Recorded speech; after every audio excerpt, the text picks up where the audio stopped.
Hello, bachcho, let's read the question. Uricotalism is found in. बोला गया है कि जो यूरिकोटैलिज्म है वो किसमें पाया जाता है। फोर ऑप्शंस है। A is bird, reptiles and insect, B is frogs and toads, C is mammals and birds, D is fishes and fresh water protozoans. Question का देखते हैं हम की concept of this question is. तो यहां पे हम की कंसेप्ट लिखेंगे यूरिकोटैलिज्म। पहले हम इसका मतलब समझते हैं।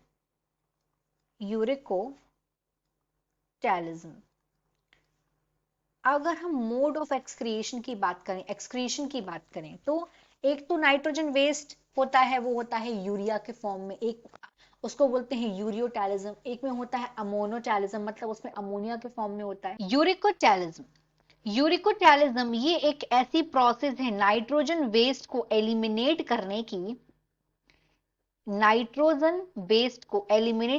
यहां पे जो नाइट्रोजन वेस्ट होते हैं ये एलिमिनेट होते हैं in the form of uric acid.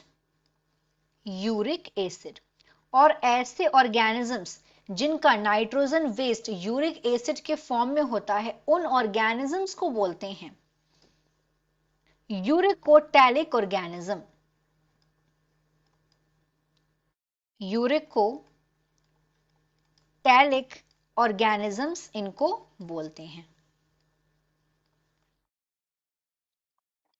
अब यहां पे हमें ऑप्शन में चार चीजें देखे रखी हैं, बताना है कि यूरिकोटैलिज्म किन में प्रेजेंट होता है, मतलब ऐसे कौन से ऑर्गेनिजम्स हैं जिनका नाइट्रोजन वेस्ट का जो एलिमिनेशन हो रहा है वो यूरिक एसिड के फॉर्म में हो रहा है।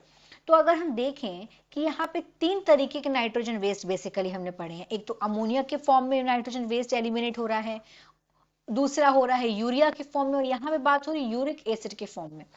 तो यूरिक एसिड के फॉर्म में मोस्टली जो यूरिक एसिड है ये फॉर्म्ड कैसे होता है। ये फॉर्म होता है uric acid, it is formed from ammonia. ये अमोनिया से फॉर्म होता है, अमोनिया। और ये जो प्रोसेस है ये होती है लिवर के अंदर, लिवर। और कुछ हद तक ये किडनी में भी होती है टू सम एक्सटेंट।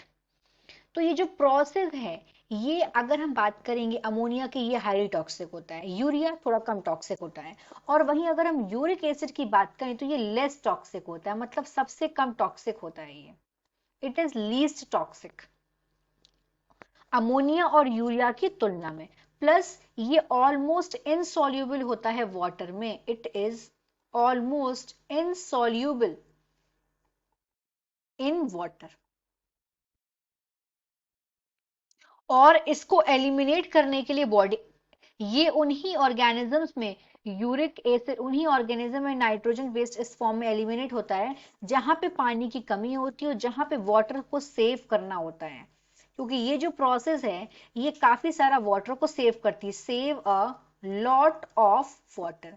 तो अपने हम ऑप्शंस को देख सकते हैं कि ऐसे कौन से ऑर्गेनिजम्स यहाँ पे हैं जिनमें पानी बहुत कम का पानी की कमी होती है और वहां पे वाटर को सेव करना होता है। तो यहाँ पे अगर हम देखेंगे ऑप्शंस में फिशेज एंड फ्रेश वाटर, तो फिशेज तो खुद पानी में रहती हैं तो ये इसका यूरिकोटैलिज्म नहीं हो सकता है। ये फिशेज, अगर हम मैरीन फिशेस की बात करें तो वो होती है जरूर यूरियोटैलिज्म। बाकी अगर हम फ्रेश वाटर फिशेस की बात करें तो ये होती है अमोनोटैलिज्म, क्योंकि इनके पास पानी की कमी नहीं होती है, तो ये नहीं हो सकता आंसर। फ्रॉग्स एंड टोड्स, इनके पास ही पानी की कमी नहीं है तो ये भी नहीं होगा आंसर। मैमल्स एंड बर्ड्स जो है ये यूरियोटैलिज्म होते हैं, यूरिकोटैलिज्म नहीं होते हैं।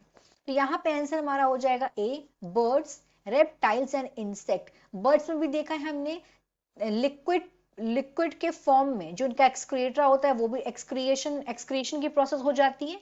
इस तरीके से पानी बहुत ज्यादा अमाउंट में जो है यहाँ पे सेव होता है। यहाँ पे जो एलिमिनेशन होता है बॉडी से वो नियरली सॉलिड स्टेट में होता है, इस तरीके से पानी की बहुत सब बचत हो जाती है, वो सेफ्टी हो जाती है। So here the final answer is a, birds, reptiles and insects. Hope you understood it well. Best of luck.